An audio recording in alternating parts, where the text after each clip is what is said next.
Bem, então nós vamos agora para, enfim, a nossa última aula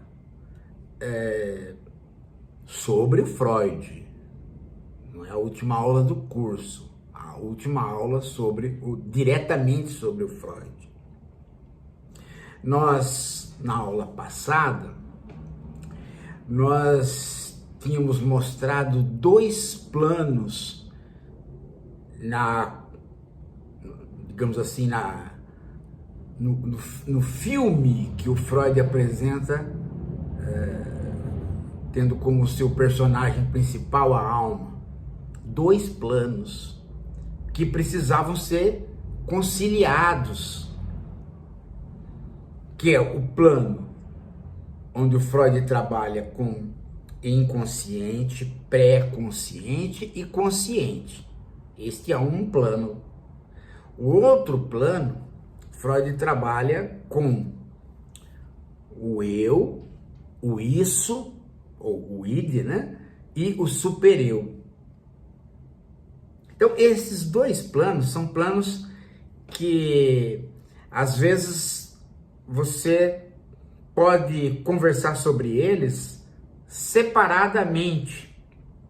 Mas na conversa você vai sentir a necessidade de acoplá-los e conciliá-los para que a teoria freudiana faça uma descrição da alma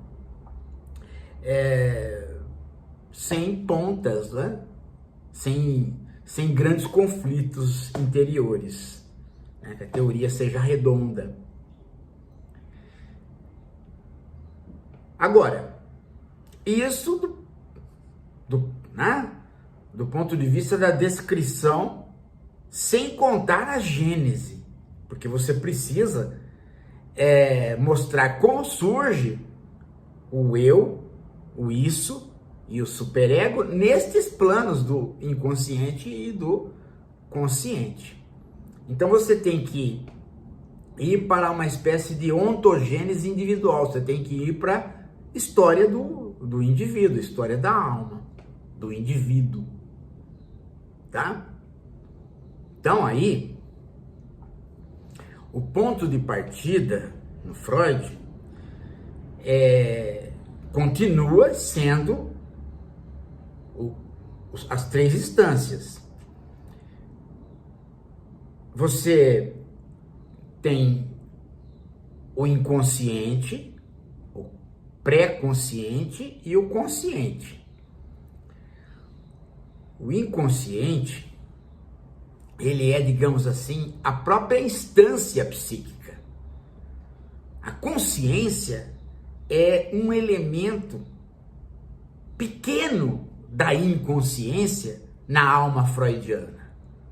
É interessante isso, né? Não é que o inconsciente seja uma parte do consciente, ou que o pré-consciente seja uma parte do consciente. Não. O grande continente da alma humana é o inconsciente. A consciência é alguma coisa que surge a partir do princípio de realidade do indivíduo. O indivíduo tem percepções, ele tem sentidos corporais que lhe dão informações do mundo exterior.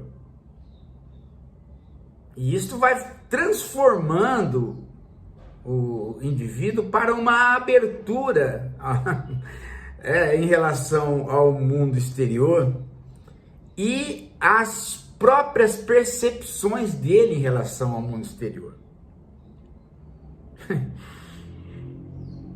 Mas ele continua movido por uma energia que vem do inconsciente, que não vem das relações exteriores, que vem das pulsões ou instintos do próprio organismo, da parte somática do corpo. Freud usa para tal a expressão Trieb. Trieb, as pessoas traduzem por instintos, por impulsos, por pulsões. Dependendo do momento, você sente a necessidade de falar em pulsões, dependendo do momento, você sente a necessidade de falar em instintos. Há um grande debate sobre essa tradução, mas o importante é você poder saber que instinto e pulsão dão conta da tradução de Trieb. E o que é esse impulso, esse instinto? Esta é a parte somática, a parte corporal, interna, que já está no indivíduo enquanto organismo, né? E que vai para o campo psíquico. Então vai para o campo psíquico já como ato psíquico. Sai do campo das relações puramente físicas e penetra o campo psíquico sem ter qualquer organização. São os impulsos, as pulsões, os instintos, e que na hora que ganham ali, né, uma conformação psíquica, nós chamamos de desejos. Agora, como eu disse para vocês, se esses desejos, o que são esses desejos, esses impulsos, o que eles querem? Bom, eles querem a satisfação, eles querem a realização, eles criam uma tensão e querem uma descarga. E basicamente Freud tira do senso comum as palavras que mais representam estes instintos ou pulsões: amor e fome. Então, o problema é que você diz, não, mas interessante, né? Amor e fome, mas a fome eu satisfaço. Como é que eu satisfaço o amor? É a mesma coisa? Não é, né? Aí é que está. Por quê? Porque a fome eu não engano. Enquanto que o amor eu só engano. Olha que coisa interessante. Olha que coisa interessante. E aí você tem que entrar pelo campo da gênese do indivíduo. Você tem fome. O que satisfaz esse instinto de preservação, a fome? Ou, né, este impulso, ou esta pulsão que cria a necessidade? E o que satisfaz? O alimento. Enganar a fome, quando a gente diz, enganamos a fome. Enganou até um determinado momento. A partir do outro momento, a fome volta com mais força, e se você não cumprir o desiderato desta pulsão, o indivíduo sucumbe, morre de fome, parte para a inanição.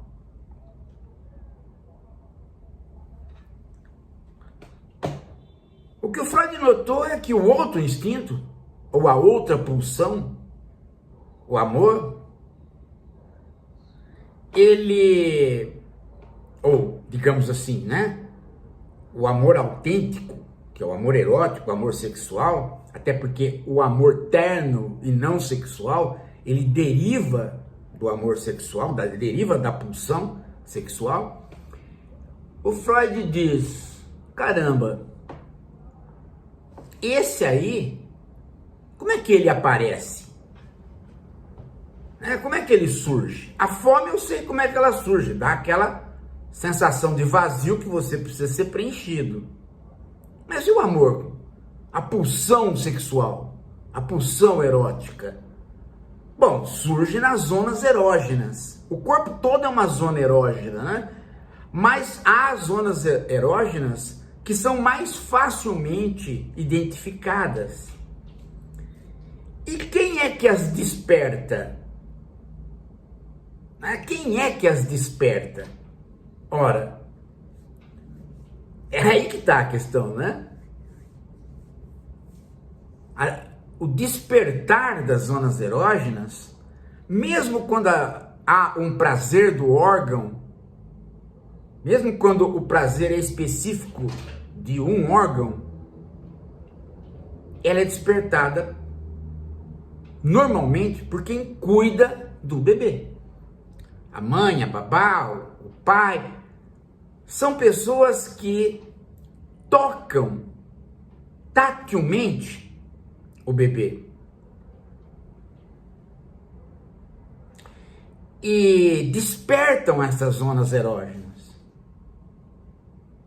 de modo que o bebê primeiro se satisfaz com o próprio corpo, as próprias partes, depois ele tende, né, a querer satisfazer com o outro, com aquele que o toca. É aí que entra um problema. Por quê? Porque a satisfação com o outro, com aquele que o toca, no sentido de descarregar toda a sua pulsão, todo o seu desejo, se torna alguma coisa impossível. Eu não tenho como ter para mim o objeto que me erotiza. Por quê? Porque ele não fica presente o tempo todo, nem eu tenho preparação para a realização sexual com ele. Então, se a mãe cheira, acaricia, dá o peito, lava o ânus, lava a boca, lava o pipi, lava a vagina, ela vai erotizando o corpo todo, mas ela vai provocando zonas propícias ao erotismo. E ela mesma vai demonstrando para o bebê, né, que ela o deseja, que ela faz isso com gosto. Então, ela cria o quê? Ela cria um amor. O bebê a quer. O bebê a quer possuir. O bebê a quer possuir sexualmente. Mas ele não tem nenhum aparato para isso. Ele mal abraça, mal anda, mal fala. Então o que ele faz?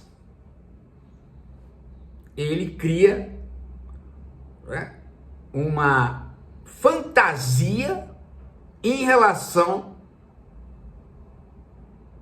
ao erotismo. Ele vai fazendo substituições a partir das suas zonas erógenas. As zonas erógenas pedem satisfação, pedem a realização do impulso, pedem a descarga, e ele, não podendo realizar a descarga total, que seria possuir a mãe ou o pai, ele vai, a partir das zonas erógenas, guiado pelas zonas erógenas, ele vai fazendo substituições, guiado pelo princípio do prazer, guiado pela ideia de descarga. Então, num primeiro momento, uma grande zona erógena se torna a boca. Ali vem o alimento, mas o alimento não vem de qualquer maneira. O alimento vem através do sugar. Então, o fluxo ritmado do leite bate no palato e desce.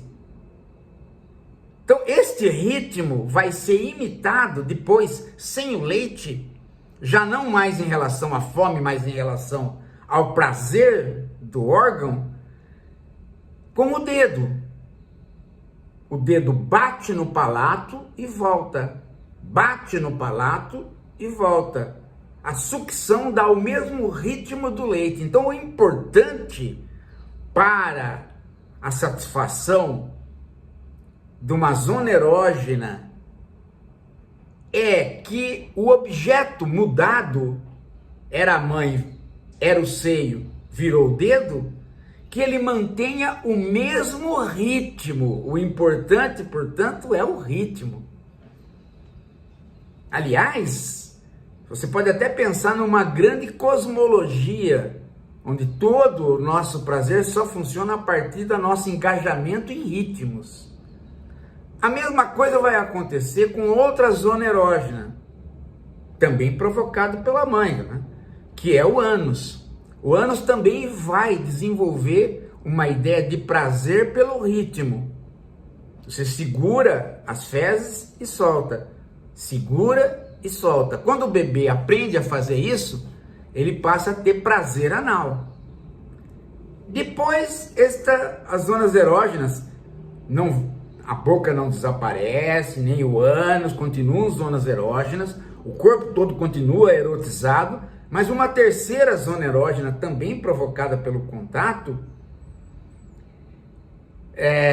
vai receber outras pulsões, que é a fase fálica, o pênis, e mais tarde, na mulher mais tarde, o clitóris. E também aí a questão é o ritmo. A masturbação tem um ritmo. O tocar o pipi ou o clitóris tem um ritmo. Se você interrompe o ritmo, não adianta nada, não há o prazer. E de novo é uma fantasia. Por quê? Porque você está criando um ritmo, fantasiando o ritmo da posse da mãe, ou da posse do pai, ou de qualquer coisa que esteja lá fora e que erotizou você. Então, ao contrário da fome que você come e satisfaz, o outro impulso, o impulso sexual e amoroso, o impulso erótico, você não satisfaz. Ele é impossível de se satisfazer e ele nunca se satisfaz. Você nunca vai ter a sua mãe, sexualmente. Então, o impulso erótico, ele é uma utopia.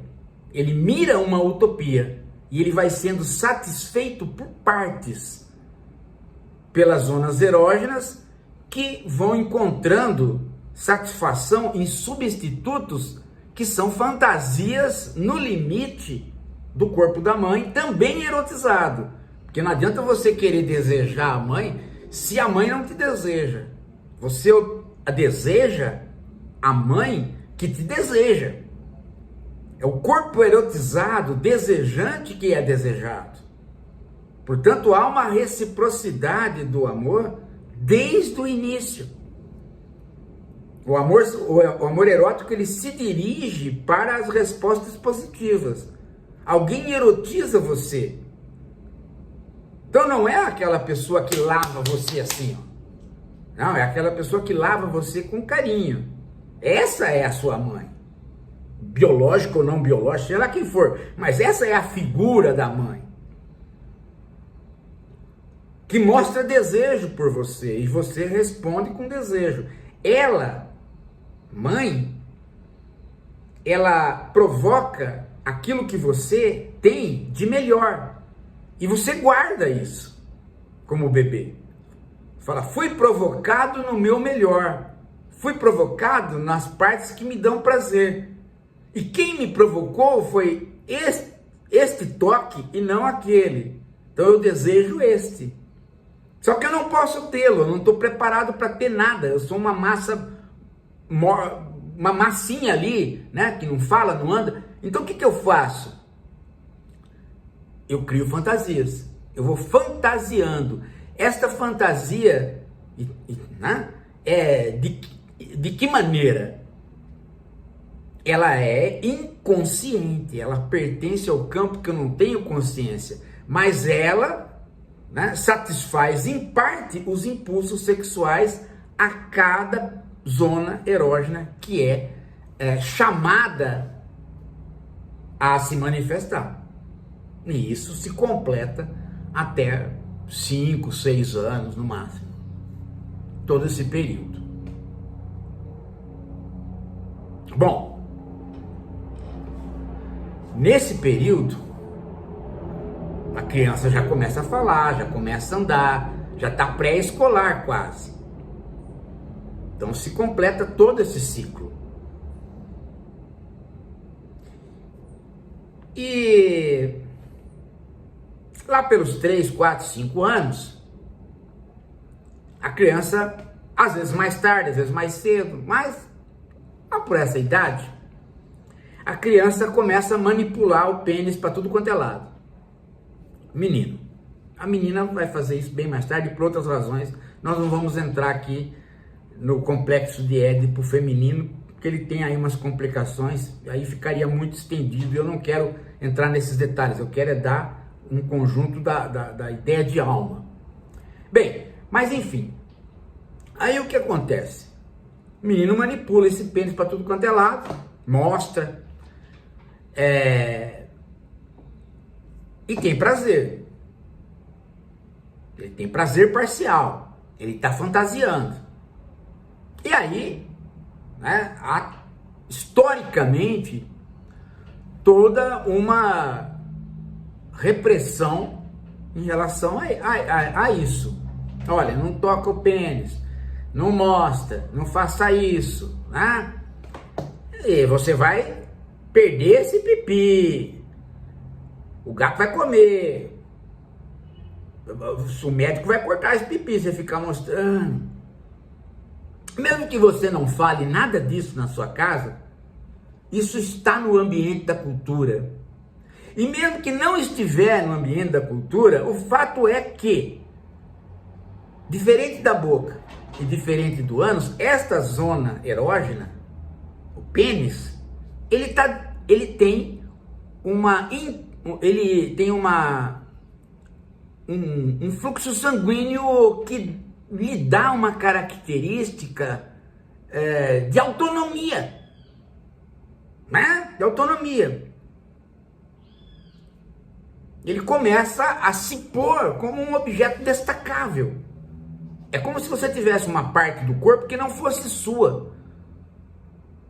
E por isso mesmo você tem a ideia, né, inconsciente, que isso pode ir embora. Você não tem, a minha orelha vai embora, o meu nariz vai embora, minha boca vai embora, minha cabeça sai. Não, você não tem essas ideias, porque você não, né, a sua orelha não fica mexendo sozinha. Agora, o pipi, ele fica mexendo sozinho, e se ele inventar de ir embora? Então, mesmo que a castração não seja uma ameaça, ela está posta anatomicamente como uma peça que é separável do corpo. Então surge a angústia da castração. Mas o menino toca o barco. Fala, não vou perder meu pipi não, ninguém vai cortar, que besteira. Apesar dele ser meio independente, ele tá aí, né? Esse pipizão meu. Vou poder mostrar, né? E vou poder começar a fazer ritmos com ele. Ah, delícia, né? E tudo isso fantasiando, através do pipi, a posse da mãe, o ato sexual com a mãe, ou com qualquer figura que criou a erotização. Não precisa ser a mãe, né? Não precisa ser a progenitora, também não precisa ser uma figura de mulher, né? O importante é que, lá pelas tantas, o menino inventa de ver a irmã ou qualquer outra figura, e hoje então, né, não falta figura, de uma mulher pelada. E lá ele procura o pipi da mulher. Toim! Não tem pipi. Então... Então essa história de que meu pipi pode ir embora, ou porque alguém corta, ou porque ele se manda, não é bobagem. Olha esta aí, perdeu o pipi. E depois ele começa a descobrir que não é só ela, que uma mulherada toda, ou boa parte da mulherada, perdeu o tal do pipiá. Agora a coisa ferve. Agora a angústia da castração realmente aparece. E neste mesmo período, esse menino está criando, dentro deste plano consciente, o seu consciente, uma parte do seu consciente, uma parte do seu inconsciente. Uma parte do seu inconsciente não é o isso, é o eu. Ele está criando o seu eu. Tanto é, que ele vai deixando de se identificar com o bebê e começa a responder para as pessoas na primeira pessoa do singular. Eu, Paulo, José, né? A própria linguagem vai mostrando esta chegada do eu. E esta chegada do eu é uma chegada não só verbal, ela é uma chegada comportamental. Eu vou me identificando com aqueles outros que estão ao redor e que me tratam bem. Eu vou pegando traços deles para trazer para mim, para amá-los. Então eu vou até a mãe, pego traços dela, trago para mim, para poder fazer sexo com ela através das minhas fantasias e da minha zona erógena. A mesma coisa eu faço com o pai, mas eu também trago, principalmente com o pai, uma outra identificação, no caso do menino, que é a ideia de ser de tal maneira. E ser de tal maneira significa ter também uma capacidade de possuir a mãe como eu quero. E o que lhe dá essa capacidade é que ele tem o pipi, é dele. E quem compete com ele, com outros pipis, ele, que é mais forte, maior, pode cortar o seu e eliminar a concorrência. Então, ao mesmo tempo que eu me identifico com o meu pai, porque eu quero ser o marido da minha mãe, ao mesmo tempo que eu me identifico com o meu pai, porque ele dá as regras da sociedade, ao mesmo tempo que eu identifico com o meu pai, porque ele é mais forte, mais bonito, mais poderoso, eu também passo a competir com ele e a temê-lo, odiá-lo, mas fundamentalmente temê-lo. E chega uma hora que a castração se põe como um dilema para mim. Tudo isso no plano do inconsciente, tá? E eu tenho que decidir. Se eu fico com o meu pipi e vou para cima do que eu quero com a mãe, ou se eu cedo. Se eu vou para cima, eu posso perder o pipi. Então eu tenho que decidir entre o meu pipi e a mãe. Eu tenho que decidir entre um amor de objeto, a mãe, e um amor narcísico, um amor de mim mesmo, uma autopreservação. Em geral, eu opto pela autopreservação. O que eu faço para poder resolver este dilema no âmbito do inconsciente? Lá pelos 5, 6 anos. O que eu faço? Eu dessexualizo papai e mamãe. Eu me identifico com eles, mas eu não mais os tomo como objeto sexual. Isto cria uma primeira sublimação. Aliás, o Freud diz, talvez esta primeira sublimação seja um modelo de todas as outras sublimações e seja este modelo que vai criar a cultura, porque todas as vezes que eu dessexualizo, esta energia que eu reprimi, ela vai voltar, tentar atravessar a barreira do inconsciente para o consciente, e para ela atravessar, ela vai atravessar ligada a outras representações que não sexuais.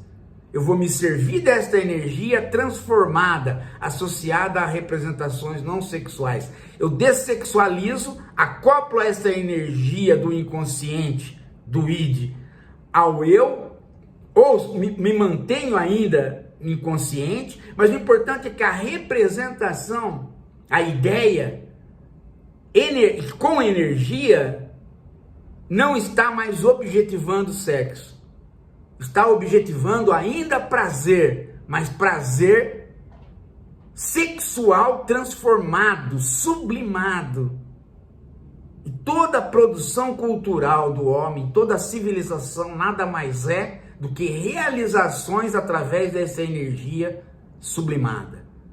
Eu viro um cantor, eu viro um arquiteto, eu viro um pintor, eu viro um cientista, eu viro um trabalhador manual, eu viro qualquer coisa que transforme o mundo com a minha energia sexual sublimada. Ela está em função do prazer, sim, porque eu vou obter prazer com esses elementos. Mas não será mais um prazer em direção aos objetos que eu queria, papai e mamãe, ou principalmente mamãe.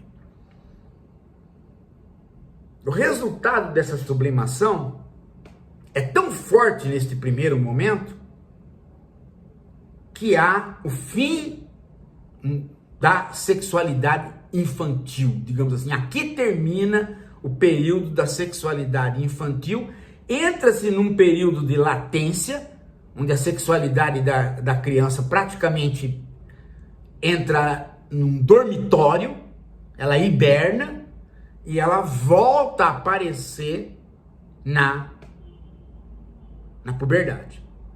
9, 10, 11 anos, ela volta a se manifestar, e aí, já sob o complexo de Édipo, realizado, elaborado, de modo que eu não vou dirigir mais o meu amor a papai e mamãe. Eu vou utilizar daquele modelo de papai e mamãe, eu vou utilizar aquele modelo de erotismo para procurar um objeto que satisfaça as minhas pulsões sexuais que reaparecem, mas que agora vão ser satisfeitas com um objeto lá fora. Uma moça, um moço, uma árvore, sei lá o que eu vou escolher. De preferência é bom escolher algo, né, humano. E aí eu vou começar os meus primeiros namoros. Mas, de novo, o objeto para o qual eu queria continua sendo a posse da mãe. Portanto, este novo objeto, agora passada a sublimação, passada a latência, e agora na puberdade, esse novo objeto também é fantasiado, porque ele não é a mãe. Ele não pode ser a mãe. Ele é uma moça. E nessa hora, eu já tenho um superego relativamente formado, um eu relativamente formado e um id que alimenta o eu e o superego com energia. Isso já está mais ou menos delimitado. Então as minhas fantasias já são mais elaboradas, mas continuam sendo fantasias. De modo que eu vou procurar nesta moça o quê? Eu vou procurar traços que sejam meus. Eu vou procurar nela aquilo que eu possa amar. Eu vou procurar nela a mim mesmo, aquilo que me dá prazer, aquilo que me satisfaz. Eu vou procurar nela muito daquilo que sou eu. Tanto é que boa parte dos psicanalistas dizem que você ama no outro você mesmo. Quando você procura o amor no outro, você não procura o amor do outro. Você procura você mesmo no outro. Só que este você mesmo no outro, este eu que você procura, foi forjado por outros. Foi forjado pela sua mãe e pelas relações com outros. Por quê? Porque você mesmo nada mais é do que a satisfação que você teve com o toque dos outros, com o elogio dos outros, com aquilo que os outros valorizaram em você. Então, quando você busca numa mulher, numa moça, você mesmo, você acaba encontrando o quê? Todos os valores, desejos que lhe deram satisfações postas pelos outros, principalmente pelo seu pai e pela sua mãe. Veja como é interessante esse processo, né? E aí você se identifica com a moça. E como é que você ama? Você ama uma parte dela real, mas a maior parte é a fantasia que você cria nela para poder ser adequada ao seu eu, aquilo que você gosta. E aí você traz ela para você e você ama a você mesmo. O seu id coloca toda a energia em si mesmo, ou seja, no eu. O eu ama o eu, porque o eu é parte do id, ou parte do isso, né? Então o eu se apresenta para o id e diz assim: pode amar esta moça, porque no fundo você está amando a você mesmo. No fundo você está se satisfazendo com aquilo que ensinaram você a ficar satisfeito. Ah, então tá bom. Então eu vou amar essa moça. Quando o namoro acaba, ou quando a pessoa morre, ou quando ela dá uma decepção, o que ocorre com aquele investimento amoroso, aquele investimento sexual, aquele desejo, aquele investimento libidinal nela?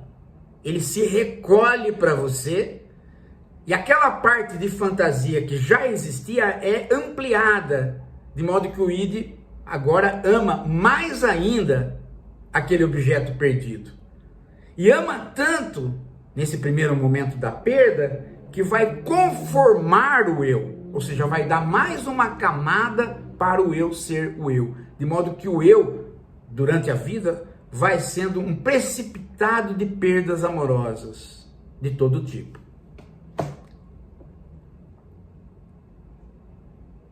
Ao mesmo tempo, durante toda esta evolução, a sua identificação para criar as censuras vão sendo cada vez mais uma tarefa do eu sobre o isso. Pega a energia, fantasia e cria censura para que, né, aquilo que não é fantasiado não passe. Ou então aquilo que não é sublimado não passe. E quando começa a querer passar, o eu tem uma ajuda, ou digamos assim, um sensor que é o super-eu, que representa os ideais da sociedade incrustadas em você mesmo por conta daquela identificação sua com quem foi o primeiro a colocar as regras, em geral o pai. Então o super-eu atua e também no plano do inconsciente e do consciente. E desta maneira funciona a alma. As disfunções neste esquema do complexo de Édipo, das identificações, das fantasias, das sublimações, quando há um desvio ou atrasos ou problemas de várias ordens, pode gerar uma angústia. Esta angústia gerar uma patologia, um tipo de neurose ou uma psicose. a neurose quando você tem ilusões, delírios, mas ainda tem um pé na realidade. E a psicose quando você tem delírios e descola completamente da realidade. Aí a parte patológica da psicanálise do Freud, que não nos interessa. Porque a alma, para nós que nós estamos trabalhando, é colocar o Freud no contexto das várias descrições de alma da filosofia, para agora poder então, né, expor algumas críticas à alma freudiana vindo de outros autores.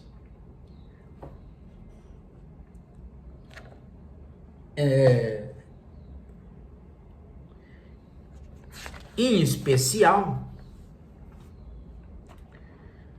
nós vamos usar um pouquíssimo, mas fazer uma referência a Deleuze e Guattari, e vamos usar mais o Peter Sloterdijk. Na próxima aula nós já vamos falar deles, e aí nós já vamos passar uma bibliografia, mas você já pode se lembrar de que o Deleuze faz um livro de crítica ao Freud, lá nos anos 60 para 70, né? Que é o Anti-Édipo, que você deve ler, mas é um livro difícil.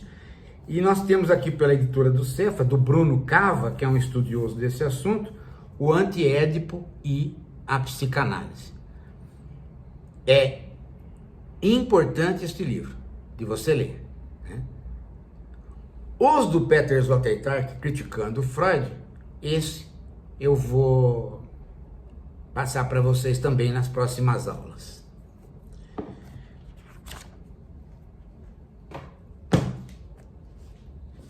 Talvez na próxima aula eu ainda fique um pouco no Freud, porque eu quero ler para vocês uma página do